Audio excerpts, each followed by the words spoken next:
any aspiring Ranids are out there, definitely pay attention to what he does in a match and try and, take notes, imitate, because this guy, he is the beast of Ranids. He's the king. And, to be honest, it's like, okay, we got the picks coming up, but it's like, you already know what these guys are going to run. We're talking it up. And, yeah, look at that. Pandrum opting for his Ranid. Well, no big surprise there at all. No big surprise at all. But Peta, sometimes, he likes to go that Herald. Sometimes we do like to see him switch it up, although it's been a while since I've seen him go any other kind of healer. And yeah, this is actually going to be, the second game, 2 out of 2, that we've had a Herald in the game. Herald definitely seems to be coming up in popularity as a healer. I remember a time when it was just pure Alchemist or pure Pomp, and even like Blood Priest now coming into the scene as well with Musashi's Lion team and all that. But here we go, guys. Cup number 3 quarterfinals of the BeyondGaming Bloodline Champions Tournament. We do got Haem No Idea going up against 2 Gluttons, 1 Alchemist, and big thanks here to Justin TV, QPad, and Thermaltake for sponsoring everything here and bringing out all these top names to the match. So Semmler, I like your nerd blood references, so let's see what kind of blood you can throw us here. Yeah, dude, we're going to start this off. Pantrum getting those darts out already. Misses the Toxic Vial. That is not a signature play by him. As the Peyton doing some good damage there with the X-Strikes, predicting where Pantrum was going to land. And here's the pressure that we need to see come out from them if they're going to make this happen. As good swap onto Zab. He does have Stone Shield, but Demonic, Peyton, and Red Sand are both close. They can punish. Zab is already sitting with a full ultimate, though. Gets caught in the Tornado as Red Sand opting to swap onto Peta, try and get some counter pressure out there. Maybe because, Pantrum is a little overextended. He is out in the corner, and they have had a reset. Zab with the Aftershock comes out, but it's not going to do too much damage as Demonic, Peyton, and Red Sand are all sitting on it. And here we are. Boomerang Fury, Lockdown follows it with the Venom Lunge, and pow! Wow, Peta just goes kaboom. He is out of the fight, and that's a great coordination that we saw at a 2 Gluttons, 1 Alch there. That is what we need to see happen as triple ultimate. I mean, you have the lockdown. Oh, Pendrum with the counter kill there. It's just going to be a little snipe, but really, to be honest, Red Sand sitting with a bit too much health. Peyton as well, and what they can do, if they aren't just going to go for the kill here, they can just start swapping off. One of them goes in to do damage while the other one blow medallions. There is no reason for them to lose this kind of situation as, yeah, there we go. Peyton with the boomerang to the back. But, as I was saying, if those, if the stars align, these guys get those combos off, the lockdown into Boomerang Fury with the Venom Lunge on there. Venom Lunge, when it pops, it's going to do something like 45 damage. So long as you can get the pressure out onto Peta there, stop him from healing up, you are going to get a guaranteed kill nearly every time that combo goes off. So if these guys can survive against the pressure of Pantrum and Zab long enough to start getting those beautiful ultimate combos off, this is going to be pretty brutal for Haem No Idea to deal with. Well, it did look like last round we had a double lockdown, which helped throw Peta there onto the streets, so to speak, because he did go down fairly short after. But Red Sand going to jump in here. Pandrum trying to put up some big pressure over to Peyton. Demonic that not getting touched at all. Peta already back up to his max. So Zab definitely not going as offensive as he did, as we just saw Pandrum just run through the entire team right there. But we do got Red Sand ready to go here with an ult. Zab is going to be up in the air. We do land the Venom onto Peta, who's going to take a big burst just right now. No, uses his space to avoid the damage. Very good play right there. We do have a lockdown ready to go here with Peta, and we do have Peyton with the Boomerang Fury ready to go as well. So we're going to see what we can do, but we do have the lockdown throw out. Does not look like hit anyone, but look at Pandrum with that ultimate. Good damage coming out of him right now. This mobile wow. And boom, with the help of Zab, the Nomad does go down. Peyton has been dropped, and no, there goes Red Sand as well. It's just going to be 1 versus 3, and this is more of what I am used to seeing here coming out of Haem No Idea. The big combos with Pandrum up on top. Look at that, 591 damage. How much of that was his ultimate? 73 with his Venom. I mean, that's ridiculous. Oh yeah, it's totally dirty. I mean, well, Pandrum is always going to be, the huge source of damage, and more so now with the Glutton changes. Glutton, of course, revolving more around control and aiding his teammates now than being this M1 hero, just M1 spamming powerhouse damage. He is not like a melee bloodline anymore. He is definitely more tanky. So Zab, of course, not too pleased with that, seeing as how he loves to put that, get the mitts on and start laying the hurt down. But of course, there we go. That's some of those combos going out. We got the space into the meat and eat. Going to keep Peyton a little bit under control as the Tornado follows it up. And Pantrum and Peta eating an X-Strike. So, this is the kind of coordination we need to see out of Worm Team here. Peyton, doing a good job of keeping the pressure out there. Peta eating yet another X-Strike, forced to use that Chrono. And this is not good as Zab getting that Aftershock off, But of course, Red Sand in position to do some counter damage to him. He is going to be sitting around 10% HP, just getting boomerang to death right now. Lockdowns come out from Demonic, but is it going to be enough as Pandrum with the EX Dart trying to get the maximum damage? Gets it off with the Toxic Bile. Great follow-up by Pandrum, and that's the kind of insanity damage we can see come out of Pandrum. He knows when to go for the kill, and boom, he is there. Johnny on the spot. But look at this, Red Sand not giving up, trying to get the kill onto Peta, but it's not going to work out for him as Zab once again, you know, just going to town right now, beating his fist with that giant ice cream scoop. And look at this, you know, Peyton, 713 damage. What is going on here? Nomad, so strong. Yeah, but it takes more than just one strong individual. It has to be a nice teamwork effort there. Now, we did see some good combos set up there by the Worm team, but in the end, there was a huge lockdown onto Demonic as Pandrum jumped over to him with that triple stab in the back. It's just like 57 damage, no problem right there. Demonic drops almost instantaneously to both Pandrum as well as Zab. So right now, Mr. Red Sand is a little too far in deep. Zab is going to be taking some good shots at him, and already this Ren is looking really low. We do got the grab there onto Peyton, but Peyton's going to be throwing a boomerang over to Zab. He's going to be up in the air a little bit, but we do got a Fury ready to go here with Peyton. He just used his haste. A good X-Strike. Zab might be in trouble here, but they've got the lockdowns onto Peta. No heals coming out here onto Zab. Zab gets the kill with the shield onto Peyton.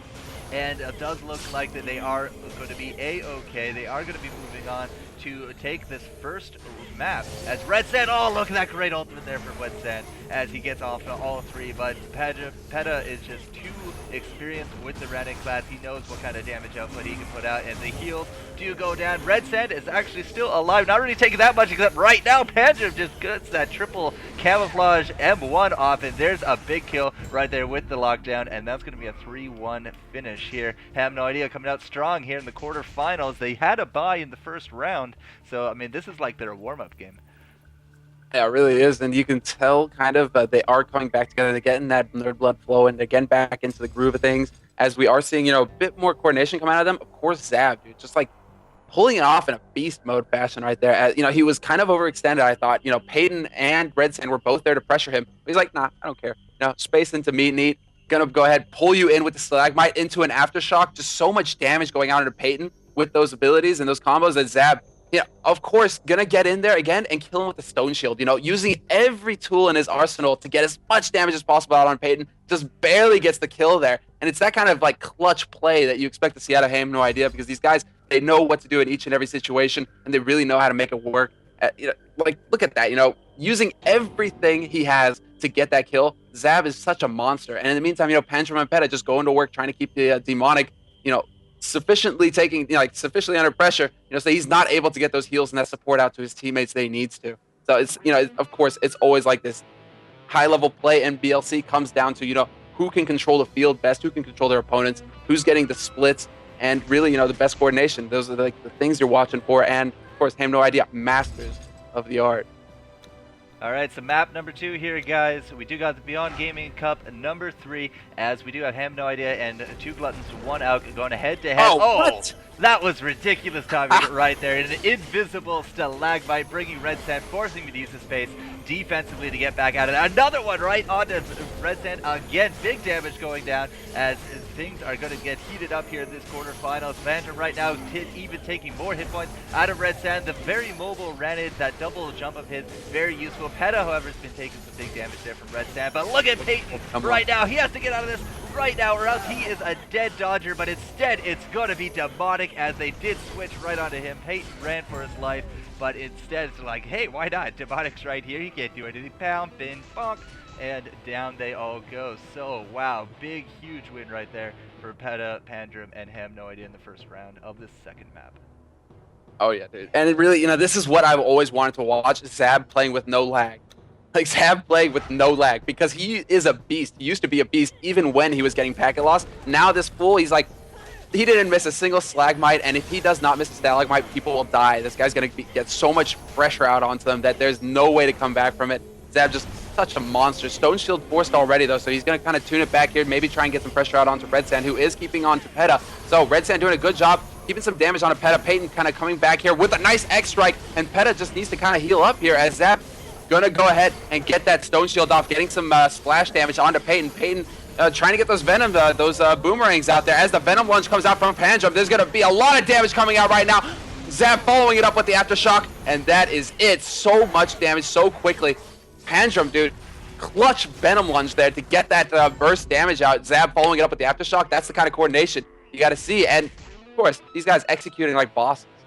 Yeah, the double Venom Lunge actually was really good to see. The Zab with that Aftershock. I mean, Peyton, I think he had that Boomerang Fury going, which is why he was kind of standing there in that line, just trying to keep the aim up. But at the same time, when you got giant rocks coming down from a Glutton, you really need to get out of there. So 0-2 right now, Haem, no idea, still looking very strong. Now, as I said, 2 Gluttons, 1 Elk. They have been in the previous rounds. They do fairly well. They are a rank 24 team, sorry, a grade 24 team. So these guys are no slouches by comparison, but I think Haem, no idea, just has that much more experience under their belt, and they really know Red Sand is playing a class that these guys have mastered and shown time and time again that they are the best at. So Red Sand just has not been able to do as much as he really wanted, you know, up against a lesser experienced team. Maybe it definitely does a lot more work. But look at that lockdown right now onto Peyton. Red Sand throwing out his ultimate as well. Peta is like not even taking any damage whatsoever, using the space to avoid the extra Venom burst as Pandrum is just jumping around here again. Zab doesn't even look like he's been taking any kind of healing, but he is kind of low right now. It does not matter. Peyton does go down to the pressure, and Demonic almost taking out Pandrum. Pandrum going to try to land the kill. No, going to get back in. Oh, another Venom stun. This might be it for Pandrum. Pandrum going to blow up. Yes, there we go. He's going to blow up. So 1 kill to their name as Red Sand gets the Stalagmite in there. Zab and Peta might be able to do this. We usually like to see the Pandrum Peta combo for the 2v1s, or even the 2v2s, I should say. But another Stalagmite coming down onto Demonic, nowhere near that ultimate. Zab not really too much to fear, although he is going to get feared, and Zab does have the Aftershock ready to go. Unfortunately, he's another one with the space instead of Red Sand. But Zab, no, Zab, what are you doing? Zab. No, Zab! He goes down as Peta was forced to jump away from that for some whatever reason. Look at that, Red Sand, you know, I guess he could hear me or something, but he showed us that he's no slouch at this game whatsoever. They're going to take themselves a nice round here, buddy. Hold on, I gotta see how many Venom Lunges he got off. That was pretty insane. 70 damage with the Venom Lunges, but 400 energy. Yeah, 400 energy. He was just a monster, Red Sand. That was his round, man. He just completely came back from that. And really, that was the thing. They got into that position where they got the kill onto Peyton, but Zab and Pandrum were so low that Red Sand and Demonic, if they were able to execute, they could come out on top. And as we just saw, you know, great job by Red Sand to get those counter kill out there onto Pandrum. And of course, Zab's so low at that point that, you know, he really he can't take as many risks as he'd like to try and get that pressure out there. You know, he was trying to get those Stalagmites in there, trying to get those pulls, but it just wasn't working out. As already, you know, Peyton getting down to 50% HP, Demonic, you know, forced to space through him to get those extra heals out. Pandrum caught in a tornado, but he is sitting on a full ulti. Zab is pretty close as well, so we're going to see some comboing happening here as a double Venom Lunge comes out into a Stalagmite pull. Zab trying to get that Aftershock out, just doesn't get it off in time, but there it is, out onto Peyton. Demonic eating a couple of them as well, and this is not looking good for 2 Gluttons, 1 Alk right now. As the lockdown follows, this is going to be a lot of damage. We have Peyton getting worked down, and Zab gonna go ahead and stone shield that Venom Lunge. He does not care, and that is it. Wraps it up. Red Sand all by his lonesome. Not gonna work out for him at all. And you know, this is what we were expecting. Haem, no idea. They kept it tight, they kept it together, and they came out on top. 2 Gluttons, 1 Alk. Such a strong team. Red Sand showing us, you know, that just by topping out the damage right there and the energy gain. This guy is such a monster. 2,000 damage in those 4 rounds. Just great job by him. But you know, stars aligned, you know, coordination came out, and Haem, no idea, came out on top. All right, so they're going to move on to the semifinals, and we're going to go find ourselves another game here to stream. BeyondGaming Qualifying Cup number 3, guys. And let's just check in to see who we're going to be jumping into.